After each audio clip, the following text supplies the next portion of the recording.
Hey everyone, welcome to the LEADx Leadership Show. I'm Kevin Cruz, and in just a minute, I'll be interviewing a CEO about his gift of struggle and why he schedules meetings at weird times like 3 minutes after the hour. But first, I hope you saw all the new stuff we put into the LEADx Leadership Development app. This was all just added in the month of May. 9 new book summaries, including classics like the Oz Principle, the Carrot Principle, and also hot new bestsellers like Marcus Buckingham's new book, 9 Lies About Work. In our webinar archive, we included How to Use Productive Conflict with Leanne Davey. And we put into our curated best podcast shows my recent interviews with Bob Berg and also Gallup senior leaders Jim Clifton and Jim Harder.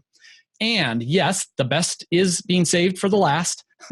We added 3 new coaching plans for future vision, teamwork, and building trust. Those are 3 critical elements to driving engagement on your team.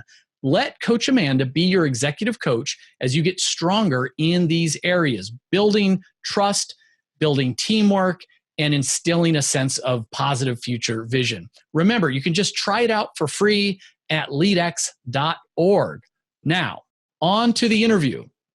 My guest grew up with parents who immigrated to America without really anything at all. He was one of 13 kids. He joined the Army. He's a proud Army veteran. And today, he's the co-founder and president of the Populus Group. They have over $500 million in annual revenue.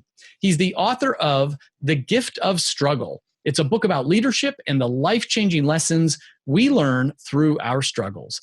My guest is Bobby Herrera. Bobby, welcome to the LEADx Leadership Show. Always a pleasure to connect with a student of leadership, Kevin. Thanks for having me. No, thanks for being here. And I mentioned pre-show how much I loved your book. And, you know, a question I get often is, my day job is running a company and people are like, when do you find the time to write a book? Why do you write a book? And let me flip that onto you. You're CEO of Populus Group. I mentioned in the intro, $500 million revenue company. You obviously have plenty of things to do every day, a lot of fires to put out. You're not looking for a side hustle here. Right. So why did you want to write this book? Well, you know better than most, Kevin, that you make time for things that matter to you. And it was about a 3-year journey. And if someone would have told me several years ago that I would have been writing a book, I would have laughed because it wasn't on my list. And I'm a storyteller by nature. And through that journey, I kept getting encouragement to write the book. And through that part of the process, I finally had a gentle nudge from someone that I'd studied. And that was the call to action that I think I needed. And it was important to me that while I wrote it, I was very true to my value system of not allowing it to interrupt time with my family and time with the community that I've built. So I took my time, and in a sense, I wanted to write a book that I wish I would have had when I was starting my leadership journey. And, I did my best to make it simple, palatable, and in a manner that someone could put it to practical use right away. That's great. And Bobby, I want to just share for my listeners, I'm not sure if they picked up on it, but I talk a lot about productivity and time. I wrote a book called 15 Secrets Successful People Know About Time Management. And I often boil it down, like you use the word time a lot there, finding the time and everything else. But you also said my value system. And right. Ultimately, that's what it's all about, right? Be clear on our values and then invest our minutes, our time, our life into the buckets of our values. And you had put, family and business ahead of the book. The book was important. The book was part of your value system, but you were very clear about what trumped that. And I want to make sure everybody heard that, because it wasn't just making the time, finding the time to write the book, you are checking it against your other values as well. I think a lot of people can get in trouble when they don't do that. And you talk about stories, the power of stories. You start the book off with telling the story about something that happened to you when you were just 17 years old that ended up sort of changing your life. Tell us that story now. I was 17, Kevin, and my brother and I were on a return trip home from a basketball game. And along the way, the team stopped for dinner. everybody unloaded off the bus except for my brother Ed and I. And so a few moments after the team unloaded, one of the dads to the other players steps on board the bus. And he razzed me a little bit because Ed had outscored me that night. And then he said something to me that I'll always remember. He said, Bobby, it would make me very happy if you would allow me to buy you dinner so that you and Ed can join the rest of the team. Nobody else has to know. All you have to do to thank me is do the same thing for another great kid just like you on this bus. And I was just overtaken by this sense of gratitude that I'll never forget. And, at that point in my family's journey, like struggle had been the only constant in our story. And we were well beyond the embarrassment. It was just a fact of life. I'm one of 13 kids, and my mom would make her legendary burritos so that we could participate in sports. And when I stepped off that bus, although I had no idea what I was going to do with my life, after I stepped off, I knew why I had to figure out a way to create something to take control of my story, because that's all I wanted to do, so that I could pay forward that kind act that Mr. Teague had done for me that night. And it just became the invisible force that drove me. It gave me purpose. And it just had a really big impact on me. Bobby, can I ask, when I think about defining moments in my life, sometimes I kind of know it in the moment or right. Thereby. Other times I really don't realize, like, oh, wow, my life really turned 15 years ago when that thing happened. Right. I mean, how much did you reflect on it, like in the moment or even that year? Or did it take some time to really realize that you were changed from that act of kindness? I think it was a combination of both. It was one of those moments that I'll never forget. Like, I've gone back through my mental Rolodex, and for the life of me, I can't remember all the other trips that I had on the way home from a game. I remember glimpses, but there was something about how he made me feel at that moment. And people have often asked me why it had such a profound impact on me. Well, this gentleman, he was a very successful businessman in the community. And I had this narrative in my mind that people like him, they don't notice kids like me. And I wanted to get off that bus more than anything, because all around me, I saw opportunities that others had that my family didn't. That was painfully obvious. But it was the first time in my life that I felt seen. And I just had this sense that, over time, as I've reflected on that moment, this, one of the most important parts of leadership is seeing and encouraging potential. It's like, I had this feeling that, I can do some good in the world. Now, you fast forward over, through my 20s, I was a red-blooded American boy. I made lots of mistakes, and I was far from figuring it out. Sure. But I think once I started my entrepreneurial journey, that story was raging like an inferno inside of me. Yeah. And again, there's so much great stuff just in your answer. You talk about, and I can't remember who originally said it, but people will forget what you tell them, but they're not going to forget how they make you feel. And you right. talked about how you felt different, from that trip.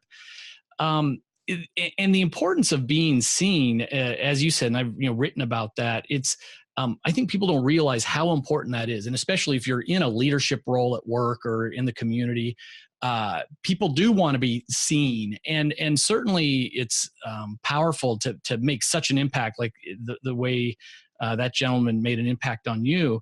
But one of the most common complaints people have about their bosses at work, like when they're doing their 360 evaluations or something, is they'll say, like, the boss never looks at me as she walks past me in the hallway, or Right. I've been working here 10 years and he's never said good morning on Monday morning, and That's right. it seems little. And I used to be that bad boss that it wasn't like I was trying to be rude. It wasn't that I didn't care about them, but I was so task focused.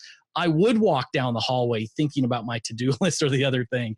And so again, you're the way you just described that, it's an important reminder that even in the little things, I mean, you can make a difference. You can connect with people. You can engage people on your team by literally taking the time to make eye contact, to smile, to say good morning. Let them know that you do see them. You acknowledge them. And you talk about a lot of great stuff about trust being foundational to leadership. And I thought is funny. You sometimes set some weird times that you'll want to meet. In fact, I'm kind of surprised we didn't set this time for 12:58 Eastern instead of 12:45 Eastern. Tell us about this practice. Well, I'm a student of leadership, and as I was beginning my journey, Kevin, across from me, I have this row of books, and I call it my Bible row, and I reference it in the book. And early on, a mentor gave me one of them that sits up there, and it's Mastering the Rockefeller Habits. And in there was a subtle technique about how you set times for your meetings. And I am sure you've been part of a team where if the meeting's set at the top of the hour or the bottom of the hour, someone's always late. They take it up to the buzzer of the previous meeting. And I learned that from that book. But the reason I did it was as I was building my team, I also started letting the little things slide. And I started setting my meetings and my calls at off hours. Like if you look at my calendar, if I'm the one responsible for setting the meeting, it'll always be at a weird time, 11:02, 1:17. And when I dial the phone and I call the person at that exact time, one, I send them a subtle signal that I do what I say what I'm going to do when I say I'm going to do it. And the impact that has over time, it can't be measured. Because trust is the single most important asset you will ever own as a leader or as an entrepreneur. I mean, it's arguably the most important part of any brand in America. It's a great subtle way, as you say, to make the point that when you're working with Bobby, his words and his actions match, down to the minute. And I'm just curious, I'm looking at my Bible row up here too. Roughly how many books are in your Bible row these days? Wow. I'd say there's probably about 25. All right. You beat me. I think I've got just under 20 up there, but and I want to mention it because I know the listeners will be scribbling down to get this book, but you talk about Mastering the Rockefeller Habits, and that's by Vern Harnish, right? Harnish, also in my Bible row. It's a great little read. Great book especially for entrepreneurs, but everyone could benefit. And then another part that I just really loved about your book, The Gift of Struggle, is the section is Ask Better Questions. And you make the point that, we don't often think about somebody asking a question, but the reality is there's the what of their question, but then unspoken is the why behind it. So talk about that a little bit. Well, and that chapter was a very difficult story for me to tell, because I set context for that chapter around a very difficult time that my wife and I had with our oldest son. And I wanted to lead that chapter with that story because it absolutely transformed the way I view how I encourage people, how I have in-depth conversations with them. And as I took that lesson and then I translated it to my journey as a leader, I thought I was pretty good at being thorough and listening and all those fundamentals of asking great questions. But where I was missing, Kevin, was as I was trying to understand what people were asking me, I was missing the most important part of that dialogue, and that is the emotional connection. Because when someone asks you a question, there's always going to be the what part of it, like the main problem they're trying to solve. However, more important to that is how they as a person are connected to it. And that experience that I had with my son in guiding him better transformed how I started connecting with the people that I served. And more than anything, when someone would ask me a question, I'd say, okay, here's what I hear you asking me. Now, let's take a step back. Why I think you're asking me is because if you don't get this figured out, et cetera, et cetera. And every time that I do that, we connect, and I'm creating a little bit more safety with them, because in their mind, they're saying, oh, he gets it. Mm-hmm. And it's a subtle tweak that can make a big impact on the level of trust and understanding that you can build with your team. And this goes beyond active listening, which is a good practice and been around a while, because I mean, active listening, among other things, says, hey, like stay focused and maybe parrot back what you just heard to make sure you heard them right. But you're even going beyond that and saying, hey, it's beyond that. I care about the emotional thing behind this, the why and the purpose behind this. Sure. And you're overt in these conversations. I mean, you'll just come out and say, hey, I think you're asking me this for this reason. Is that right or not? And then you'll have a conversation about that. Yeah, that's exactly right. And often in those conversations, like, over time you build more safety with that person you're speaking with. And, I've had people say, it's like, yeah, that scares the heck out of me. Mm-hmm. Or yeah, if I'm afraid if we don't get this done, this is going to happen. And when you start having conversations to that level, it's people, they create more stronger connection with you. And, I think that's one of the best compliments that you can get as a leader, is when someone will tell you in the moment that they're afraid of something. Yeah, that's right. And that is a massive opportunity for you to create safety with them. There's nothing more important.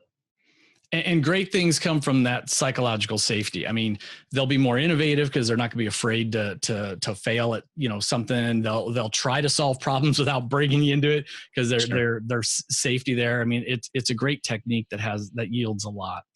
And I guess the final question, related to the book. Of course, it's called The Gift of Struggle, and you end the book by saying that we need to invite struggle into our lives. And Bobby, I got to tell you, these last couple of weeks, I felt like I'm struggling just plenty. I'm struggling to hit my sales numbers, struggling to figure out a new lead campaign, falling a little bit behind on some software development. So tell me what you mean. I got to invite struggle into my life. Sure. Well, let me unpack it just a little bit, because first and foremost, you'd have to be crazy to want to struggle. Right? So I am not walking around inviting it into my life and happy that it's part of my life. However, the reality of it is that anything that we've ever accomplished in life that's worthwhile, we've struggled. And in order to accomplish anything worthwhile, leadership, anything, it's like you have to go through pain, suffering, and struggle to get to wisdom. And in the book, I reference it, the long way is the shortcut. And I just believe it's the single most honest and purest form of progress that we'll ever have throughout our journey. I mean, our own lives begin with struggle. However, around us, it's modeled that we're supposed to mask it. We're not supposed to talk about it. And I was very intentional in the book about breaking down some of those alpha myths, because I bought into them. Yeah. I had a really difficult time as an aspiring leader. I thought I had to be the guy that, had his act together. I bought into the alpha myth that the leadership chain is the IQ chain. And, I was wrong. And I'm very open about that. So, our struggles connect us. That's great. And I want to shift away from your book and actually just ask, what are you most excited about when it comes to the Populus Group and the goals for this year and beyond? Yeah, we'll be 17 years old this September. And when I zoom out and I look at that climb, I'm a mountain climber. I use a climbing theme with my community, and I look at it in errors. The first 5 years, I call it the most fun I never want to have again. And then, the second five, it was the holy bleep era. Insert whatever your favorite word is. And, we had some great return on luck. Well, that next era, I call it the era of slow, because I intentionally slowed us down, because in that second era, we started to lose track of the culture and our boundaries and the things that matter if you're going to build something that's special. And now we're in the era of choice. And similar to what we discussed at the beginning, time, right? We get to choose what we say yes to and what we say no to. Well, we're in a real special place, but at the same time, we're only 17 years old.